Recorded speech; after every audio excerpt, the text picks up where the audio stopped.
Obrigada, presidente. Eu peço a atenção do senhor também, do líder de governo. Agradeço muito aos nossos amigos deputados que estão aqui hoje, deputado Leleco, deputada Bela, deputada Beatriz, além de nós, né, Tramonte, eu, Cleiton, que somos integrantes, o deputado João Magalhães, que é o nosso líder de governo, porque eu acho que a gente precisa colocar alguns pingos nos is nessa ocasião aqui hoje, sabe, gente? Aquilo que fica claro e que fica explicado faz muito sentido para todos. Quem tem olhos, veja. Quem tem ouvidos, ouça. Quem quiser entender o motivo dessa convocação, escute com atenção o que é dito aqui hoje. Convite, deputado Mauro Tramonte, deputado João Magalhães, eu gostaria de informá-los quantas vezes o secretário Leônidas foi convidado esse ano. Os senhores sabem quantas vezes ele foi convidado esse ano? O senhor sabe, Rafael, quantas vezes ele foi convidado esse ano? Porque foi mobilizado um pelotão para defendê-lo. Então, os senhores têm que saber.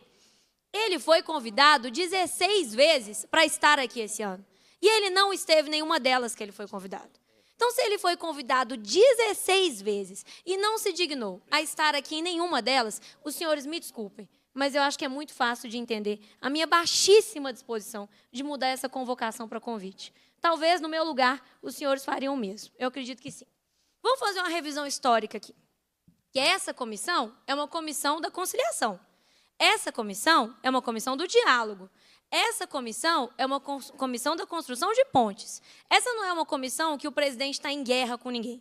Essa é uma comissão de um presidente extremamente conciliatório, de uma vice-presidente que tenta ser e dos outros membros que seguem o mesmo caminho. Então, vamos fazer um histórico. Lei Paulo Gustavo, líder de governo João Magalhães, porque o senhor precisa saber, já que o senhor veio aqui nessa posição tão importante de defesa do governo. Vamos contar para o público todo, porque tem servidores da secretaria aqui em horário de serviço para poder fazer uma defesa da não convocação. Então, vamos contar para as pessoas o histórico. Lei Paulo Gustavo. A gente teve, no dia 6 de janeiro desse ano, com já meses de atraso, uma carta pública dos trabalhadores da cultura apontando todos os problemas que havia na execução do recurso da Lei Paulo Gustavo. A gente estava falando de 2 milhões? A gente estava falando de 6 milhões? A gente estava falando de 10 milhões? Não, gente. A gente estava falando de 182 milhões de reais. A gente estava falando de 10 editais. A gente estava falando de 839 municípios inscritos. E a gente estava falando de 5.606 projetos de trabalhadores da cultura, que, ao contrário de mim, do líder do governo, de funcionário da Secult, de secretário de cultura, não tem dinheiro caindo na conta todo mês se não inscrever em projeto, não. E para inscrever em projeto tem que ter edital aberto. Então, é desse atraso que a gente está falando. O que essa comissão fez, deputado Mauro Tramonte? Essa comissão convocou o secretário? Essa comissão fez essa confusão? Não. Essa comissão foi muito parceira, muito legal, muito conciliatória. Nós fizemos uma audiência pública no dia 5 de abril de 2023 para tentar encontrar um caminho para resolver essa confusão. Depois, a gente fez outra audiência pública, no dia 2 de abril de 2024, quase um ano depois, porque ainda tinha problema quase um ano depois. Eu, pessoalmente, enquanto mandato, fui 2 vezes fazer a agenda na Secretaria de Estado de Cultura e Turismo para tentar resolver problemas da execução da Paulo Gustavo com o secretário de Estado de Cultura e Turismo. Além das visitas que o deputado professor Cleiton deve ter feito e que outros deputados devem ter feito também. Sempre fui muito bem recebida, preciso deixar isso de público.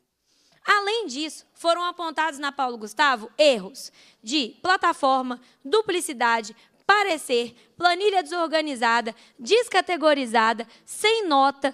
Era uma confusão, uma completa confusão. E foi a isso que foram submetidos os trabalhadores da cultura do Estado. Vamos para o segundo aspecto dessa conversa. Agora, Leleco, a gente está no aspecto da Lei Aldir Blanc, que foi onde essa celeuma começou. A Lei Aldir Blanc, Natália, que está tão atrasada quanto estava a Paulo Gustavo. E essa comissão, novamente, na sua postura conciliatória, parceira, gente boa, estava conversando, pedindo um prazo. Quando sai o edital? E os trabalhadores da cultura ligando, porque eu vou repetir, o salário deles não é igual ao nosso, não cai na conta todo mês. Secretário, por favor, qual é a data do edital? 1 vez, 2 vezes, 3 vezes. Finalmente me deram uma data, Bela Gonçalves, dia 25 de outubro. Divulguei, coloquei meu rosto para dizer, para ser porta-voz de notícias da secretaria, combinada com o secretário, de que a data seria 25 de outubro. Vocês sabem o que aconteceu? Trabalhadores do cultura passaram um dia na frente do computador esperando edital, Rafael. Vocês divulgaram o edital? Vocês não divulgaram o edital. Soltaram uma nova data. A data era 14 de novembro. Hoje é que dia? 27. Tem 3 dias que o edital saiu. Lei Aldir Blanc foi uma confusão completa. A Lei Paulo Gustavo não ensinou a Secretaria de Estado de Cultura e Turismo. E eu quero ser justa aqui. Tem muita gente comprometida, competente, trabalhadora na Secretaria de Estado de Cultura e Turismo, sim. São impedidos por várias formas de trabalhar. Seja porque o governador não dá conta de gerir nem elevador, seja porque tem pouco efetivo lá dentro e a gente precisa fazer concurso e todo mundo sabe disso. Imagino que o governo saiba também, apesar de não tomar providências. O terceiro aspecto que a gente precisa falar aqui é do Fundo Estadual de Cultura, que foi quando o caldo entornou de vez, como a deputada Bela falou muito bem. Em entrevista ao Estado de Minas, a Secretaria de Estado de Cultura e Turismo disse que a Assembleia foi responsável pela não execução de mais de 17 milhões de reais do Fundo Estadual de Cultura. Os senhores têm noção da gravidade disso? A convocação, João Magalhães, é uma defesa do parlamento. Porque não adianta mandar nota corrigindo depois que o que está no jornal impresso é uma informação dessas, não. Isso é fake news, isso é mentira. Ou é má-fé, ou é falta de conhecimento. As duas coisas prejudicam o parlamento. Eu sou parlamentar. Fui enquanto vereadora, fui enquanto deputada. Essa comissão de cultura é uma das que mais trabalha nessa casa. E a gente não admite uma coisa dessas. Se a Secretaria de Estado de Fazenda, de Planejamento, se a Controladoria adiantaram o fechamento do ano fiscal e não informaram a Secretaria de Cultura, esse é mais um sinal flagrante da desordem completa desse governo. E aí, gente, a gente está no nosso papel de fiscalizar. Eu sinto muito se a fiscalização dói, mas aí nós estamos no nosso papel. Porque é simplesmente absurdo que o ano tenha sido fechado um mês antes e isso não tenha sido conversado com secretarias que ainda tinham valores a empenhar. Para fechar, eu queria dizer que a administração pública está pautada em vários princípios. E um deles é o princípio da eficiência. Um deles é o princípio da eficiência, João. Um deles é o princípio da eficiência. Quando a gente está falando do princípio da eficiência, a gente tem que falar de executar adequadamente recurso público. Nessa mesma matéria do Estado de Minas, a Secretaria de Estado de Cultura e Turismo disse, e aí eu acho que vocês não vão acreditar no que eu vou dizer, Tramonte, que não tem atraso na execução do FEC, não. Sabe por que não tem atraso? Porque não tem cronograma. Então, se não tem cronograma, não tem atraso. Alguém acredita num negócio desse? O senhor riu. A gente ri para não chorar. Mas a verdade é que alguém ter coragem de dizer uma coisa dessas para um jornal de ampla circulação, representando a Secretaria de Estado de Cultura e Turismo, que não tem atraso na execução do FEC, porque não tem cronograma. Ô, gente, sinceramente, isso, para mim, é motivo para derrubar um secretário. Falar uma coisa dessas. Porque, se não tem cronograma, o princípio da eficiência, que é princípio constitucional, não está sendo cumprido. Se não tem cronograma, estão rindo da cara dos trabalhadores da cultura que contam com esse dinheiro.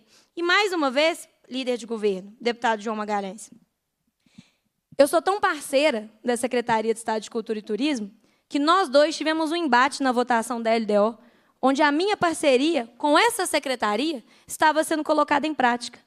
O secretário Leônidas me procurou para me pedir para que a gente proibisse o contingenciamento do FEC. Porque o FEC tem muito dinheiro parado e a CEPLAG não executa. E nós fizemos tudo o que a Secult pediu. Nós articulamos com o líder do governo, nós aprovamos, graças aos deputados da FFO, da CCJ, nós colocamos na lei que é proibido contingenciar o dinheiro do FEC. Vocês têm noção do tamanho dessa conquista para os servidores da Secretaria de Estado de Cultura e Turismo? E agora, vocês acusaram a Assembleia no momento em que vocês não deram conta de executar o valor. Por tudo isso, a gente tem que convocar, sim. E eu peço o voto dos nossos colegas deputados para que a gente efetivamente convoque.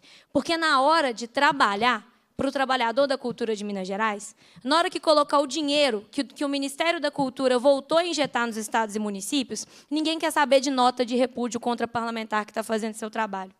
Na hora de fazer esse dinheiro chegar, o que a gente precisa é que o princípio constitucional de eficiência seja cumprido. E é o que eu sugiro muito fortemente que a Secretaria de Estado de Cultura e Turismo faça. Porque eu acho que, por todos os exemplos que eu dei aqui, por A mais B, só não entende quem não quer. Só não percebe quem, mesmo tendo ouvidos, escolheu não ouvir, ou quem, mesmo tendo olhos, escolheu não ver, que há, sim, problemas na secretaria que o justificam uma convocação. Eu encerro, presidente, dizendo que, em 2 anos de deputado, eu nunca fui a primeira signatária de convocação nenhuma. Eu fui vereadora de oposição e eu convoquei uma secretária durante 2 anos como vereadora. Eu sou muito razoável. Se a gente está fazendo isso hoje é porque a gente tem motivo, e eu peço o voto dos nossos colegas.